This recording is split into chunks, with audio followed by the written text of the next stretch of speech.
Hello friends, நேற்று வேண்ட்ரஸ் மைதானத்தில் GSK அவங்களோட 3வது மேட்ச் டிஎஸ்டி எதிராக விளாண்டாங்க. சர்ப்ரைஸ்லி இந்த மேட்ச் சூப்பர் ஓவர் வரைக்கும் போச்சுங்க. அண்ட் ஜிஎஸ்கே சூப்பர் ஓவரில் டிஎஸ்டியை தோக்கடிச்சு ஒரு அபார வெற்றி பெற்றிருக்காங்க சொல்லுவேன்.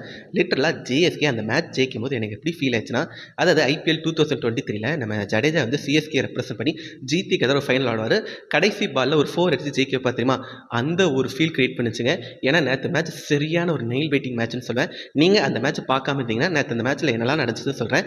சொல்கிறக்கு முன்னாடி நீங்கள் நம்ம சேனல் சப்ஸ்கிரைப் பண்ண பார்த்தீங்கன்னா சப்ஸ்கிரைப் பண்ணி சப்போர்ட் பண்ணுங்கள். அதே மாதிரி வீடியோக்களை ஹைப் பண்ண ஒரு ஆப்ஷனுக்கு ஹைப் பண்ணி விட்டுருங்க. இப்போ அவங்க வீடியோக்குள்ளே போகலாம். டாஸை பொறுத்த வரைக்கும் டிஎஸ்டி கேப்டன் மார்க்கம் தான் ஜெயிச்சாரு. ஜெயிச்சப்பறம் நாங்கள் வந்து சேஸ் பண்ணிட்டோம் சொன்னாங்க. ஜேஎஸ்கே பிளேயிங் 11 பொறுத்த வரைக்கும் எந்த ஒரு சேஞ்சுமே பண்ணல. அதாவது டிஎஸ்டி எதிராக 2வது மேட்ச் எந்த பிளேயிங் 11 ஜேஎஸ்கே விளாண்டாங்களோ அதே பிளேயிங் 11 தான் இந்த மேட்ச்லேயும் விளாண்டாங்க. ஃபர்ஸ்ட் இன்னிங்ஸ் பேட்டிங் பண்ணுறக்காண்டி JSK openers Faf and Matty de Villiers வந்தாங்க. உண்மையிலே ஒரு டெரிஃபிக் ஸ்டார்ட் கொடுத்தாங்க தான் சொல்லுவோம். லிட்டரலாக பவர் பிளேயில் டிஎஸ்டி ஃபாஸ்ட் பால்ஸை கதற விட்டாங்கன்னு சொல்லுவேன். எந்த அளவுக்கு அவங்களை கதற விட்டாங்கன்னா, அதாவது பவர் பிளே முடியும் போது நம்ம ஜேஎஸ்கே ஸ்கோர் எவ்வளவா இருந்துச்சுன்னா 69-0 இருந்துச்சு. ஏன்னா அந்த அளவுக்கு ஒரு எலக்ட்ரிஃபிக் ஸ்டார்ட் 2 பேட்டர்ஸுமே கொடுத்தாங்க. ஃபேப் அண்ட் மேட்டி டிவிலியர்ஸ் இவங்க 2 பேரும் பவர் பிளேயில் கொடுத்த ஸ்டார்ட்டுக்கு ஜேஎஸ்கே அட்லீஸ்ட் ஒரு 220 அடிப்பாங்கன்னு நினச்சேன். பட் பவர் பிளே முடிஞ்சப்பறம் டிஎஸ்டி ஸ்பின்னர் கேம்குள்ளே வந்தாங்க. அண்ட் அதேமாதிரி டிஎஸ்டி கேம்குள்ளே கொண்டு வந்தாங்க சொல்லணும். லிட்டராக 2 ஸ்பின்னர்ஸுமே டாமினேட் பண்ணாங்க சொல்லுவேன். குறிப்பாக நூர் அகமத் 4 ஓவர் தாங்க போட்டார். 4 ஓவர் போட்டு 12 ரன் கொடுத்து Faf, Matty de Villiers and Wiaan Miller இவங்க விக்கெட்லாம் எடுத்தார். அண்ட் அதேமாதிரி ஒரு ஸ்பின் ட்வின்ஸ் நம்மளோட சைமன் ஹார்மர் அவர் என்ன பண்ணார்னா 4 ஓவர் போட்டு 22 ரன் விட்டு கொடுத்து நம்மளோட இன்ஃபார்ம் பேட்டர் ரைலி ரூசோ விக்கெட்டை ஏர்லியாவே இவர் தான் எடுத்தார். ஒரு கட்டத்தில் ஜேஎஸ்கே வந்து 150 மேலே அடிப்பாங்கன்னு சொல்லி யோசிக்கும் போது சிவரஞ்சனே, டானன் ஃபிரா இவங்க 2 பேரும் டெத் ஓவர்ஸில் எக்ஸ்ட்ரானியாக விளாண்டாங்க சொல்லுவேன். சிவரஞ்சனை பொறுத்த வரைக்கும் 30 பால் பிடிச்சாங்க. 30 பால் பிடிச்சி 50 ரன் அடித்தார். ஸ்ட்ரைக் ரேட் 160 கிட்ட தான் இருந்துச்சு. பட் நம்ம 200 மேலே அடித்த மெயின் ரீசன் யாருன்னா டானமன் ஃபெரேரோட பவர் பேக் இன்னிங்ஸ் தான் சொல்லுவேன்.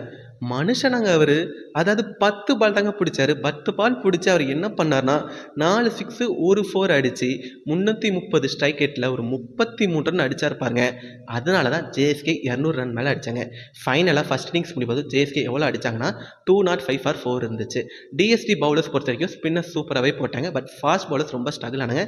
ரன்ஸுக்கு நிறையா போனாங்க. எக்ஸ்ட்ராஸ் ஜாஸ்தியாக கொடுத்தாங்க. ஸோ செகண்ட் இன்னிங் ஸ்டார்ட் பண்ணாங்க. And DSG openers Conway and Williamson 206 run chase பண்ணுறக்காண்டி வந்தாங்க. பட் அவங்க 2 பேராலையும் பவர் பிளே மேக்ஸிமைஸ் பண்ண முடியல. அண்ட் நமக்கு பவர் பிளே யார் போட்டாங்கன்னா ஸ்பின்னர்ஸ் தான் போட்டாங்க. ஒருத்தர் அகில் ஹுசேன் அண்ட் அடுத்து வந்து பிரணத் சுப்ராயன் இவங்க 2 பேரும் போட்டாங்க. சுப்ராயன் கொஞ்சம் ரன்ஸுக்கு போனாருங்க. பட் அகில் ஹுசேன் ஒரு ரன் டைட்டாகவும் போட்டார். டைட்டாக போட்டது மட்டும் இல்லாமல் கான்வே விக்கெட்டை ஏர்லியாகவே எடுத்தார். அதுக்கப்புறம் ரிச்சர்ட் கிளிசன் பவர் பிளேயில் ஒரு ஓவர் போட்டாருங்க. போட்டர் மட்டும் இல்லாமல் டேஞ்சரஸ் ஜாஸ் பட்டர் விக்கெட்டை ஏர்லியாகவே எடுத்தாருங்க.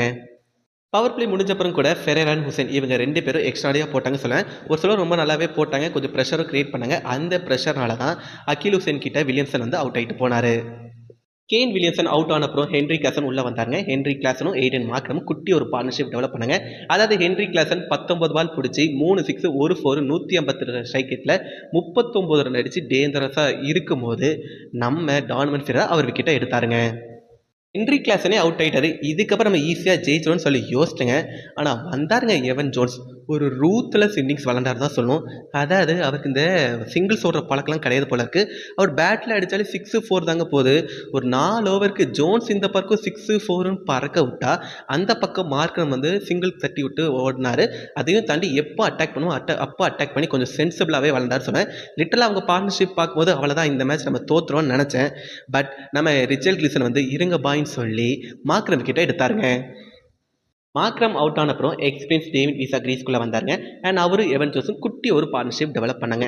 ஆக்சுவலாக எனக்கு இந்த மேட்ச்சில் வருத்தமான விஷயம்னா 3rd அம்பையரிங் ரொம்ப மோசமாக இருந்துச்சுங்க. குறிப்பாக 18வது ஓவரில் வியான் மில்லர் வந்து நம்ம எவன் ஜோன்ஸுக்கு ஒரு ஃபுல் டாஸ் போடுவார். அண்ட் அந்த ஃபுல் டாஸ் வந்து எவன் ஜோன்ஸ் வந்து அடிப்பார். பட் டுவான் ஜான்சன் கேட்ச் பிடிச்சார். இப்போ எனக்கு அது என்ன வருத்துனா அது ஃபுல் டாஸ் தான். அது நோ பாலில் 3rd அம்பையர் பார்க்கும்போது எனக்கு நல்லாவே தெரியுது. ஆனால் அங்கே இருக்க 3rd அம்பையருக்கு என்ன ஆச்சுன்னு என்ன நினச்சான்னு தெரியல. அந்த ஃபுல் டாஸ் வந்து அவர் வந்து நோ பால்னு சொன்னார். அது புவரான டெசிஷன் சொல்லுவேன். பட் லக்கிலி அந்த டெசிஷன் வந்து அந்த அளவுக்கு அஃபெக்ட் ஆகலை. ஏன்னா 19 ஓவர் போடுறக்காண்டி ரிச்சர்ட் கிளிசன் உள்ளே வந்தாருங்க.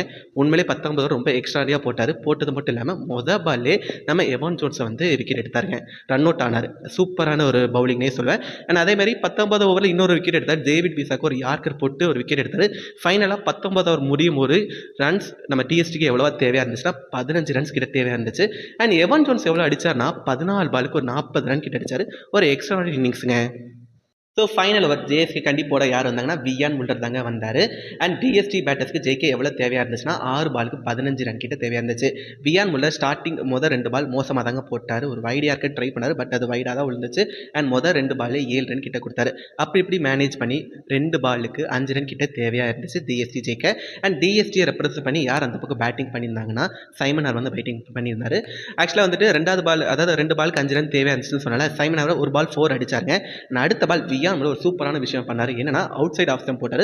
ஸோ அந்த பால் சைமன் ஹார்மன் மிஸ் பண்ணார். இல்லாமல் மிஸ் பண்ண அந்த பால் வந்துட்டு சைமன் ஹார்மன் மிஸ் பண்ணி ரன்னோட பாட்டார். பட் கீப்பர் டான்மன் ஃபிரர் அதை கேட்ச் பிடிச்சது மட்டும் இல்லாமல் அழகான ஒரு run out ஆக்குவார்.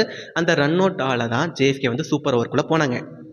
So super over start பண்ணாங்க. டிஎஸ்டி தாங்க ஃபஸ்ட் பேட்டிங் பண்ண வந்தாங்க. டிஎஸ்டி கண்டி சூப்பர் ஓவர் ஆட யார் வந்தாங்கன்னா ஜாஸ் பட்டல், எவன் ஜோன்ஸும் வந்தாங்க. அண்ட் ஜேஎஸ்கேக்கு சூப்பர் ஓவர் போடுறக்காண்டி யார் வந்தால் ரிச்சர்ட் கிசன் தான் வந்தார். திரும்பவும் சொல்கிறேன், சூப்பர் ஓவரே எக்ஸ்ட்ராண்டியாக போட்டாதுங்க. அதாவது அந்த பக்கம் நிற்கிறது ஜாஸ் பட்லர் அண்ட் இன்னொருத்தர் யாருன்னா எவன் ஜோன்ஸ். அவருக்குலாம் இன்றைக்கி வந்து அந்த நேரத்து யாருக்கு முகத்தில் முடிச்சான்னு தெரில, பேட்டில் பட்டாலே 6-4 தான் போகுது. அண்ட் அப்படிப்பட்ட அந்த 2 பேட்டர்ஸ்க்கு சூப்பர் ஓவரில் போகிறது ரொம்ப கஷ்டமான விஷயம். பட் ரிச்சர்ட் கிசன் ரொம்ப சூப்பராகவே போட்டாங்க. ஒரு பிளானோட போட்டார். அவர் என்ன பண்ணார்னா எவன் ஜோன்ஸுக்கு யார்கர் சூப்பராக போட்டார். நம்ம பட்லருக்கு யார்கர் போட்டால் அவர் ஸ்கூப் பண்ணிடுவான்னு தெரிஞ்சு என்ன பண்ணார்னா அவுட் சைட் ஆஃப் ஸ்டம்ப் போட்டார். ஸோ அதனாலேயே சூப்பர் ஓவர் முடியும் போது நம்ம டிஎஸ்டி எவ்வளோ அடித்தாங்கன்னா 5 ரன் தாங்க அடித்தாங்க. அதையும் தாண்டி ஒரு ரன் அவுட்டும் ஆனாங்க. ஸோ நம்ம ஜேஎஸ்கேக்கு ஸ்கோர் என்னவா இருந்துச்சுன்னா சூப்பர் ஓவரில் 6 ரன் தேவையாக இருந்துச்சு. அவங்க இந்த சூப்பர் ஓவர் ஜெயிக்க, சூப்பர் மட்டும் இல்லை இந்த மேட்ச் ஜெயிக்க 6 ரன் தேவையாக இருந்துச்சு. ஸோ சூப்பர் ஓவரில் ஜேஎஸ்கேக்கு எவ்வளோ தேவையாக இருந்துச்சுன்னா 6 ரன் கிட்ட தேவையாக இருந்துச்சு. அண்ட் சூப்பர் ஓவரில் பேட்டிங் பண்ணுறக்காண்டி ஜேஎஸ்கே ரெப்ரசென்ட் பண்ணி யார் வந்தாங்கன்னா ஒருத்தர் ரைலி லூசோ, இன்னொருத்தர் டான்மன் ஃபெரரா. அண்ட் நூர் அகமது கிட்ட வந்து பால் கொடுத்தாங்க ஏடன் மார்க்ரம். ஏன்னா டான்மன் ஃபெரரா ஃபாஸ்ட் பால்ஸு சூப்பராக விளாட்றாரு. பட் என்னன்னா ஸ்பின்னர்ஸ்க்கு தான் கொஞ்சம் ஸ்ட்ரகிளுக்கு தெரிஞ்சு ஏடன் மார்க்ரம் கிளவராக ஒரு விஷயம் பண்ணார், நூர் அகமத்தை பால் போட்டார். அதையும் தாண்டி நூர் அகமத் இன்னைக்கு எக்ஸ்ட்ராண்டியாக போட்டார். டிஎஸ்டிக்கு பிக் ஆஃப் பாலராகவே அவர் தான் இருந்தார். நானாக இருந்தாலும் அவர் தான் கொடுத்துருப்பேன், நூர் அகமத் தான் கொடுத்துருப்பேன். பட் ட்விஸ்ட் என்னன்னா ஸ்ட்ரைக்கில் நின்னது யாருன்னா ரைலி லூசோ.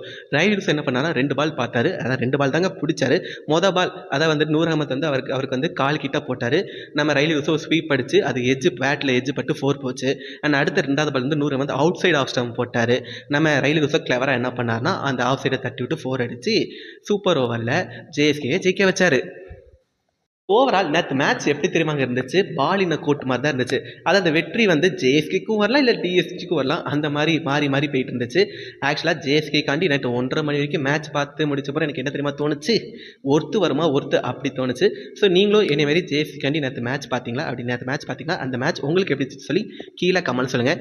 அண்ட் இவ்வளோ நேரம் இந்த வீடியோ நீங்கள் ஃபுல்லாக கேட்டீங்கன்னா உங்களை பேஷண்ட்டுக்கும் அட்டென்ஷனுக்கும் ரொம்ப தேங்க்ஸ்ங்க. மறக்காமல் நான் சேனல் சப்ஸ்கிரைப் பண்ணாமல் சப்ஸ்கிரைப் பண்ணி சப்போர்ட் பண்ணுங்கள். ஓகே, பாய்.